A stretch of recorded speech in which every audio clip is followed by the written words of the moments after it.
I know there's like a saying, right, about best laid plans. I don't remember what the saying is. Wait, let's look. Let's look. I'm filming here on the couch because, you know, I got nothing today. I got no amount of anything to give. So looking it up, the saying is the best laid schemes, often paraphrased to plans, of mice and men oft go awry. It's by Robert Burns. It's a poem called To a Mouse. Really, we've all heard versions of this before, right? Especially planner people. Just like the best laid plans for me to film this video. Oh, please. Moving to the front room. I'm gonna join these kitty boys. These little kitty croissants. I was thinking about what I wanted to film this week, for this week. I'm actually filming this a week previous to when you're seeing this. So the day you're seeing this, Wednesday, hopefully, assuming those best laid schemes go well, I'll be a day away from getting my catheter put in my chest, a tunneled catheter for dialysis, because on the 25th, I am getting fistula surgery. Because my AV fistula for my dialysis axis in my arm has a big, very painful aneurysm. So they have to fix that. And I need the catheter because I can't take 8 weeks off of dialysis while my fistula heals. So that's kind of what's going on. On top of all that, I have, the week you're seeing this, I have a clinic appointment that's very important that both me and Jesse go to because he needs to learn how to cannulate my catheter for doing home dialysis. It's my usual clinic appointment, but it's a little extra needful this time. Wednesday, the day you're seeing this, I have an MRI because I am at risk of aneurysm, not in my fistula, but in my brain, because that's what my dad died from, and it's a major complication of the kidney disease, PKD, that I have. So I get checked for it. And I also have pre-op appointment for my end of the month surgery, and then I have my catheter procedure. So it's a doctory kind of week. And every week, except for the week I'm currently in filming this, looks like this for the month of March. When I started my year, and I made my plans for my year, like, not my whole plans. I don't make like a massive amount of plans, but I make some idea of what I want to accomplish. I set goals. I did my HB90, and March is the third month of Q1, so that's the end of my HB90 for the month. And I had all these things I wanted to accomplish, knowing I wasn't feeling great. So I tried to pare back, but I didn't realize just how much the beginning of my year was going to be derailed by medical shit. This aneurysm situation is one of those things. Being sick over and over, this cold and flu season has whooped the ass of my family. Every single person in this house has been sick more than once. Not with COVID, not with RSV, not with well, Sonny had the flu. But the rest of us have just kept getting gnarly colds, or maybe it's the same cold that just keeps resurfacing. Either way, everybody has been fucking sick in this house. RJ, my son, who is the healthiest of us all, gets over it fairly quickly, but the rest of us, it kind of lingers. And for me, being a kidney failure patient, it lingers for so goddamn long.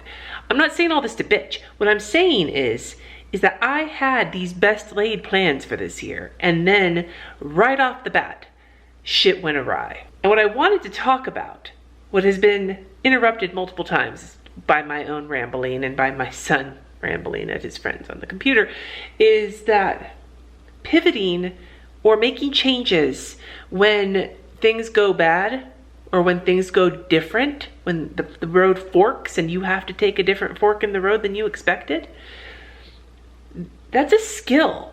It's a skill that we ideally should have learned in high school, as teenagers, as children. The skill of understanding that while we should do our best to, you know, think about what's lying ahead and like make our commitments and all of those things, the skill to understand how to pivot and how to change course when things go shitty, how to do it in a graceful way, how to do it without your shit falling apart, right? Like, as much as I also think that teenagers should be taught about like how to do your taxes and how to balance your checkbook and how to handle credit cards, like finances, right? Aside from that, I also think that this skill of pivoting is something that is necessary for us to learn, and yet at the same time, we don't. As a matter of fact, If I think about the Cindy in high school, I was an obsessive rule follower and a grade chaser. Like when I got a B, I fucking cried, man. I'm not even gonna joke about that.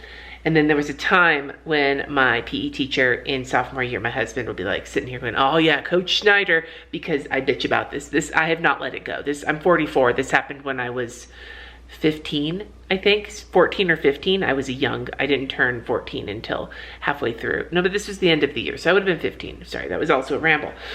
15, I'm 44, almost 30 years ago, and I still am fucking hot about it, this teacher. Anyway, he convinced me that I had failed because I couldn't run the mile fast enough, because all semester he had been telling me that's what's gonna happen. And all day, it was second period, so the entire end of school, I was like fucking sobbing to myself that I had ruined my GPA. And then I get home and my mom's like, are you fucking kidding me? And so she calls my counselor, and then they both start cracking up because no, indeed, the coach had lied to me. I had an A. And while as a parent, I'm like, okay, I get it. See, you're like obsessively neurotic grade chasing kid freaking out about this. Yeah, like that is funny, but at the same time, really, you're laughing when this teacher fucking tortured me mentally? Whatever. They named the fucking stadium after him in my hometown. Are you joking? Are you joking? Coach Schneider. Anyway, he's dead, and Anyway, I was not somebody who could pivot or change course easily when something went wrong. Every time something went wrong when I was a kid, I would fall apart.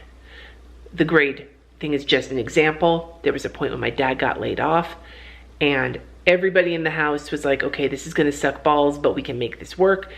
And I locked myself in my room and had like a panic attack. And my mom was like, Cindy, are you joking? Because I could remember the last time my dad had been without a job, and that also chugged balls. And I grew up fucking poor. So yeah, that was a problem. But my family was like, we're gonna deal with this, and I couldn't handle it.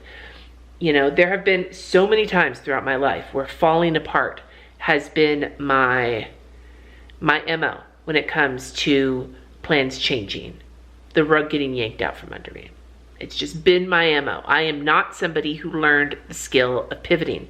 So as an adult, and as somebody who has had to rely more and more on my planner and more on these sorts of things to get me through as I have gotten sicker and sicker, you would think I would have learned the skill of pivoting maybe a little bit more, at least. If you think about being sick and how often when you're chronically ill, you do have to pivot. You do have to change your plans. You do have to learn to be okay with crossing shit off, not because you did it, but because you can't do it. You gotta be okay with that. I recognize this. Intellectually, I recognize this. But when it comes to the actual practice of letting things go, of being okay with change, because you kinda have to be, of being okay with changes that are out of your control, I cannot do that for the life of me without feeling enormous amounts of pushback, without feeling like I'm gonna fall apart. And if that was the case, if I fell apart every time that happened these days, I would be just a hot fucking mess all the time. And I already am kind of a hot fucking mess, but I'm talking like a full-blown pile of panic and puking. You know, I wouldn't be able to live my life like these two unconcerned bros over here. But I can't live like that. So I'm almost by force having to get better at dealing with it, because if I don't, I won't be able to continue with my day most of the time. And okay, this is not me tooting my own horn here. This is actually something that has been said to me by my other family members. I am the emotional center of this household. I am the one, I am the heart of this household, if you will. That does not discount any of the other people who live here, my kids, my husband, or the pets. You know, of course, pets are always their own beating hearts of everything, right, buddies? And Layla, wherever the hell she is, she's here somewhere. If I fall apart in that way, I bring them all down with me.